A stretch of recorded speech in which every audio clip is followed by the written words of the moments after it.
What's up guys, it's Storm here, and today I'm going to be bringing you guys a brand new series where I'm going to talk about game modes that I would love to see in Black Ops 2 or improvements to old game modes that could be made to make Black Ops 2 overall a more enjoyable game. If you enjoy this series or have any suggestions for things that I could talk about in this series, please leave them in the comments section below. It's always a huge help. So for today's topic, I'd really like to talk about ways that domination could be improved, or this could be turned into a separate game mode with domination-like features. So for those of you who have been playing domination for years now, you know that it's always the 3 flags, and oftentimes 2 of the flags are straight in your spawn, so you end up capturing them right after you spawn. So instead of the game mode being more tactical, it's pretty much rushing B the entire game, and basically whoever ends up holding down B wins. I think the best way to fix this, especially on bigger maps, would be maybe to have domination game modes with a higher point cap level, like to end the game, but with 5 flags. 5 or 6, some number above 3. It would add a lot more places to be practical when you're going for kill streaks, or if you're just one of the players who likes to rush up at the objective. But what I think it would do most is it would encourage a lot of strategy between your team, because normally your team just has to focus on holding down 2 flags. That's 3 people per flag. But if your team has to spread out more over the map, then there's a lot more room for communication on your team, and there's a lot more room for more strategy. What I think having 5 flags on the map would do is turn even the larger maps into a faster game mode like Nuketown or something. And that brings me into the second point of this, which is, if you have a map like Nuketown or Dome or something that side, I don't think there's any need to put in the 5 flags, even if it's in the same game mode. Those of you who have played a map like Nuketown know from experience that there's no way you can even put 5 flags in Nuketown. It's just not possible. But bigger maps like, say, Crisis, Hanoi, that kind of thing, even if you don't put flags directly in the spawns, then there's still plenty of space to fit 5 flags all around the map. My second idea on improving domination is this. Kind of like it's a clash between domination and headquarters, I guess, but with no, once you die, you don't respawn. The idea I had was, maybe once your team gets to 50 points out of 200, every time there's a team hits 50 points, what if the flags would just switch around? Maybe there's some incentive for having more flag caps than the enemy, but in general, maybe a point incentive, but in general, all the flags reset and they're moved to different locations on the map.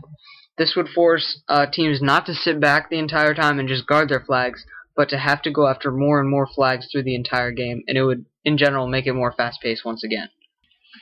As I was saying with the point incentive, maybe the team that was holding 3 of the 5 flags before they all switched, they could get a 10-point bonus over the other team.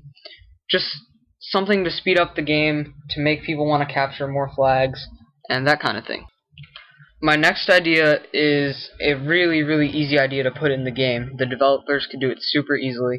And what I think they should try and do, just to get people out from camping in their back spawn and more focused on playing the objective, is maybe have flag captures worth either 200 or 250 points, or some incentive where it gets you more match bonus or something like that for capturing flags. But when you're in a domination game mode, I think it should be worth even more points than it already is to capture a flag, because there's way too many people who are just trying to get their kill streaks at the back of the map, when honestly domination should really just be rushing the objectives, and it'd be more fun if it was played that way. And I think offering many more points to the people who actually play the objective would help people level up faster, and it would just be a really great incentive for the players who play the game right, because there's really not enough of them nowadays. I was watching a commentary the other day, and I forget who it was. It might have been OG Walrus or something. I don't know. I'll try and find the channel and link it in the description. But basically what he was saying is that if a player on your team didn't meet like a limit for flag captures, then they should be kicked from the game. And I don't think that's necessary, but I have a completely different idea for it. I think kicking somebody from the game might be overkill if they don't want objectives, but honestly, I think it would be smart that if they don't cap a certain number of objectives, or they're not moving around the map enough, maybe they get all their points from the kills, but maybe they just have to forfeit those kills or the points they earn from those kills at the end of the game, or maybe they'd forfeit a match bonus. I don't know, something dealing with XP. And then I'm not really sure what you do for the guys who are just staying at that highest level, but there would have to be some sort of punishment instituted for them. The last thing I would suggest, and it's not really an improvement for, say, the actual domination game mode, but just an incentive to play objective, is I'm not sure how they're working the titles and emblems and that thing in Black Ops 2, but maybe a great idea would be have certain title and emblem or whatever new kind of things they're going to do for Black Ops 2. Have new merch, I don't know what the correct word for it is, but I'm just going to say merchandise, for the players that play the domination objective. In Black Ops there were some challenges where you'd get like, offense 1, and it'd be like capture 20 domination objectives. But there was never like a specific reward for going after those objectives, except just getting you more points in the game. And I think that if there were more specific objective rewards, then it would encourage people to play the objective a lot more. Last thing, I'd like to give credit to my friend Matthias for getting this domination gameplay for you guys to watch. I hope you enjoyed it.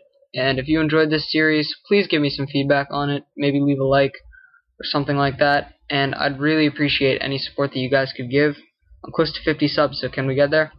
Thanks so much, guys. I really appreciate you watching.